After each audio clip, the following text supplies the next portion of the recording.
Moi, en préparant cette table ronde, j'ai juste vu, c'est pas un chiffre, mais une phrase qui me fait froid dans le dos. C'est un peu la suite de ce qui a été dit ce matin. Si on ne fait rien, les océans compteront plus de plastique que de poissons d'ici 2050. C'est légèrement inquiétant. Donc effectivement, il y a urgence. Alors, question numéro 1. Le législateur souhaite interdire les emballages plastiques à usage unique d'ici 2040. La société civile rappelle régulièrement les enjeux de la pollution plastique. Alors, le plastique, est-ce réellement l'ennemi public numéro un? Je posais la question à Aurélie. Déjà, je trouve que c'est intéressant de voir l'évolution de ce matériau, le plastique, qui était le matériau phare après-guerre et qui a permis l'évolution de l'économie telle qu'on la connaît maintenant. Et puis finalement, maintenant, on se rend compte qu'effectivement, c'est une catastrophe environnementale à l'échelle planétaire. Et pour autant, se débarrasser du plastique entièrement, ça semble complexe, ça semble pas réaliste en l'état actuel des choses, parce que finalement, le plastique est omniprésent, sans doute même à des endroits auxquels on ne s'attend pas, dans nos objets du quotidien, la brosse à dents, voilà, des choses comme ça. Et puis surtout, ça a des propriétés indéniables, et c'est pour ça que ça s'est beaucoup développé, notamment en termes d'hygiène. Et c'est pour ça qu'on a vu un grand retour pendant la période Covid du plastique à usage unique sur certaines choses qu'on avait éliminées. Et pour autant, il faut quand même faire quelque chose. Ça ne veut pas dire qu'il ne faut rien faire là-dessus. Il faut vraiment se focaliser à choisir des matières premières renouvelables, recyclées, qu'on pourra facilement réutiliser et réinjecter dans le circuit. Donc la question aujourd'hui, ce n'est pas de savoir comment si on doit trouver des solutions durables pour nos emballages, c'est comment on va le faire. Parce qu'au-delà du plastique, il faut quand même avoir cette vision totale de tous les emballages et mettre fin à tout ce qui est emballage unique, produit à usage unique. Et qu'en tant qu'entreprise, on prenne notre responsabilité sur ce sujet-là pour proposer aux consommateurs des solutions durables, des solutions viables, et qu'on puisse permettre à tous, tout en développant notre business, de développer une économie plus pérenne. Maël. Je pense que c'est un sujet, au vu de l'intervention qu'on a eue au début de cette journée, notamment par Henri Bourgeois-Costa. On voit qu'on a pas mal d'injonctions qui sont contradictoires. On vient nous chercher sur le CO2, on vient nous chercher sur le plastique, on vient nous chercher sur plein de choses, mais à bon escient. Et c'est vrai qu'on n'a pas vraiment encore de consensus.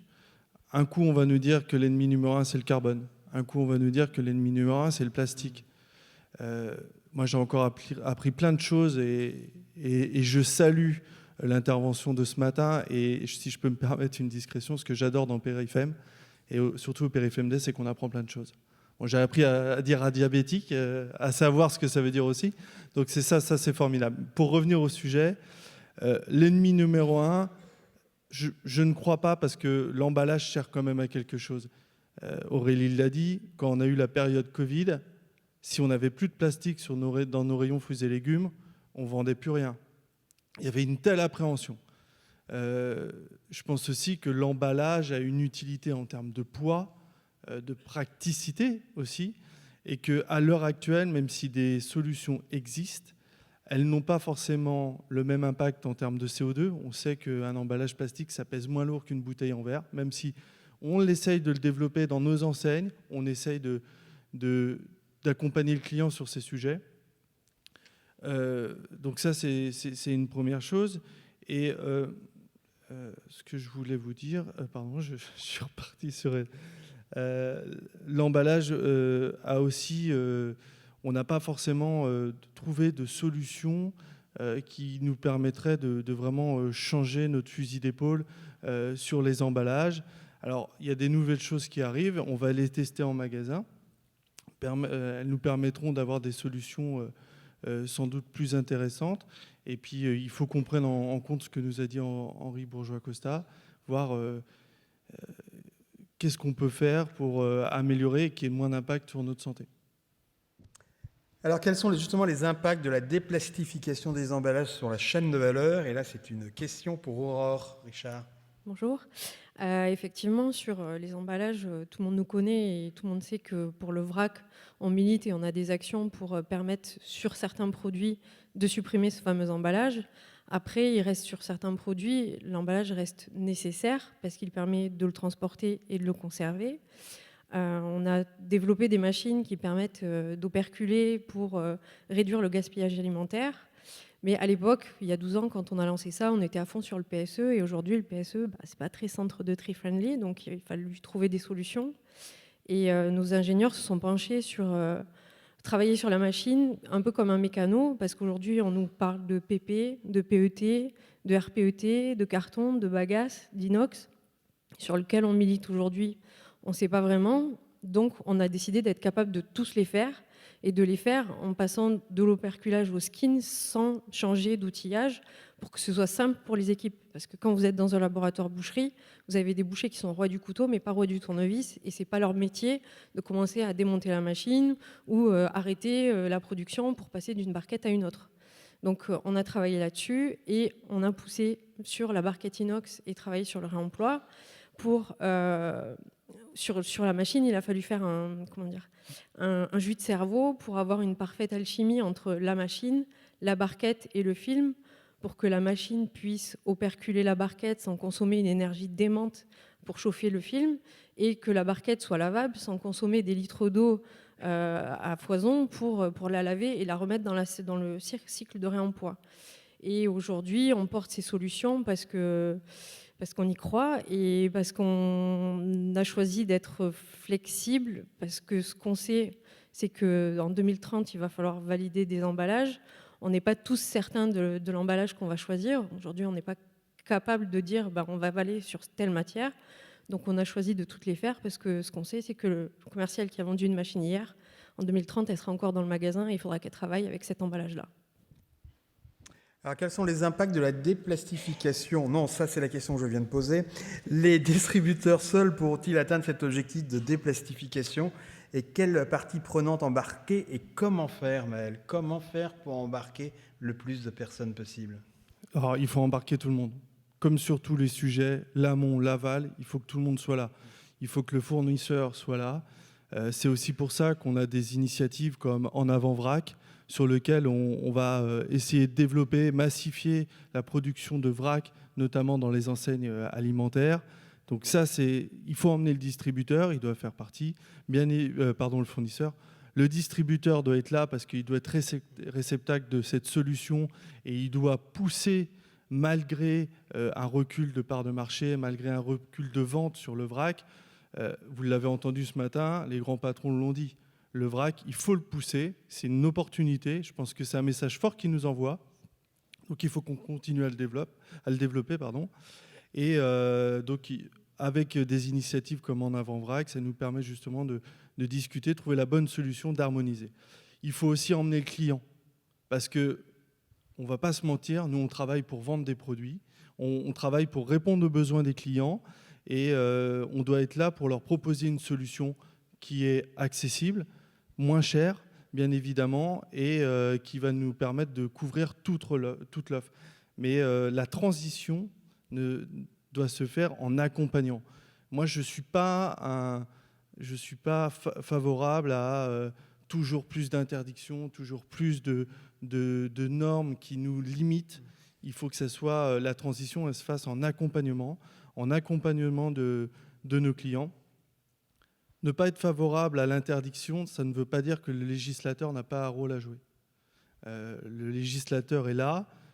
C'est sûr qu'on a eu beaucoup de lois et vous connaissez l'avis de nos enseignes, mais néanmoins, ça nous pousse dans un sens et c'est quand même une bonne chose. Donc, bien évidemment, et je l'ai dit au début de cette journée, le collectif, que ce soit l'amont jusqu'à l'aval, doit être partie prenante sur ces sujets. Et je dirais même les journalistes.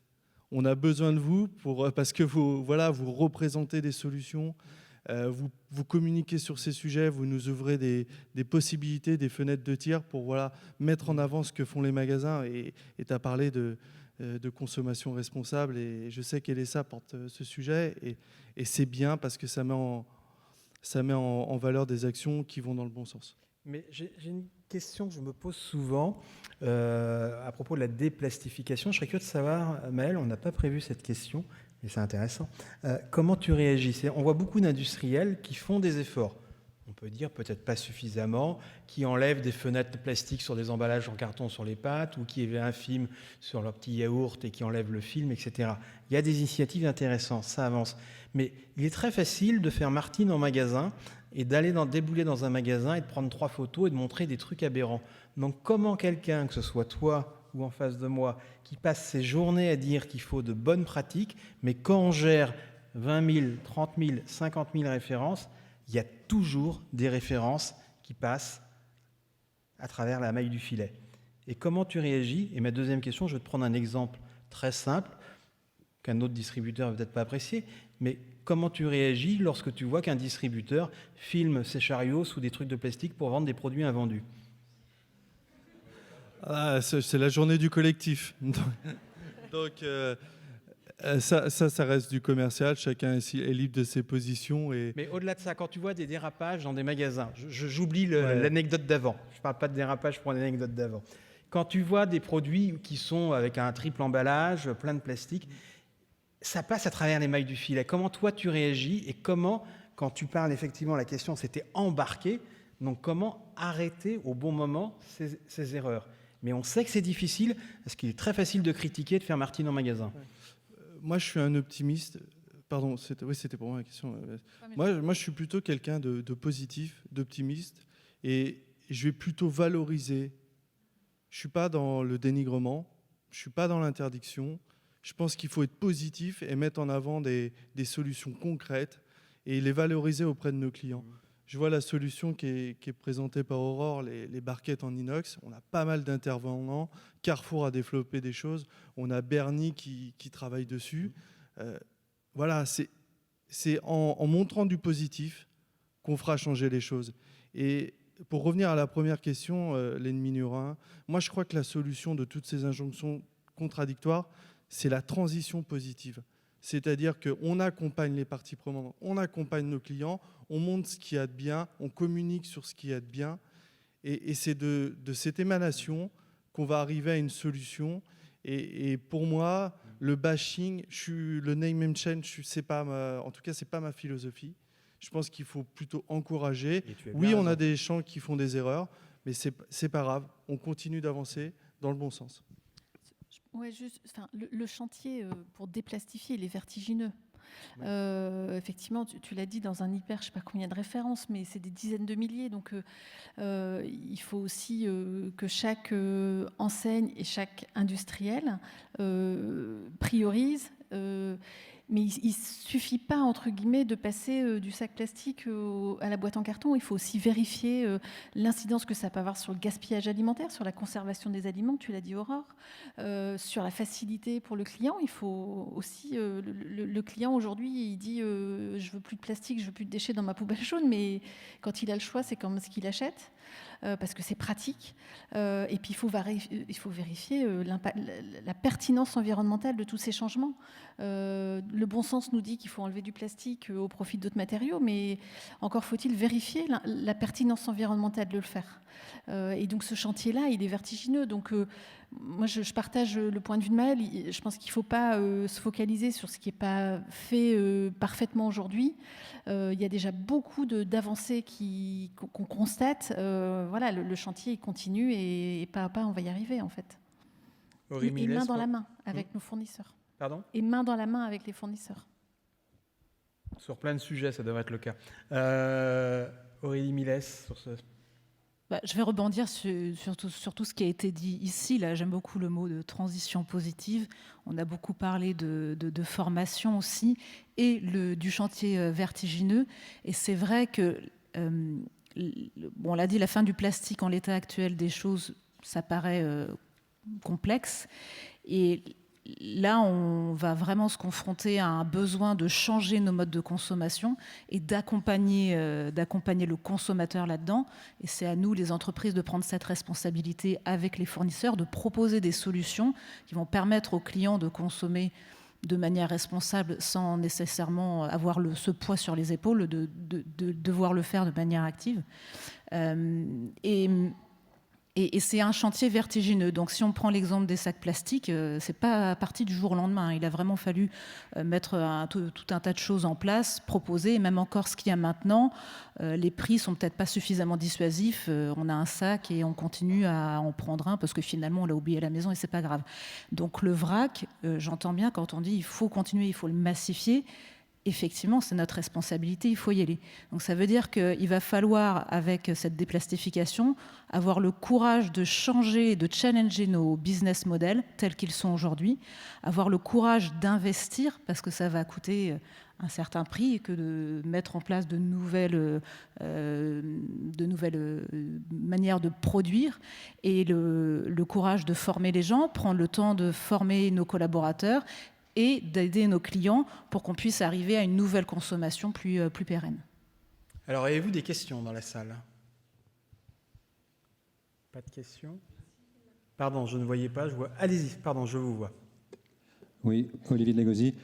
Je voulais juste faire une remarque. Il y a deux mots qui ne sont pas assez prononcés. C'est le mot d'enfouissement, parce que le vrai scandale en France, c'est l'enfouissement. On pollue les sous-sols par l'enfouissement. La Suisse, il y a 0 enfouissement en France, c'est des dizaines de millions de tonnes. Donc premier mot.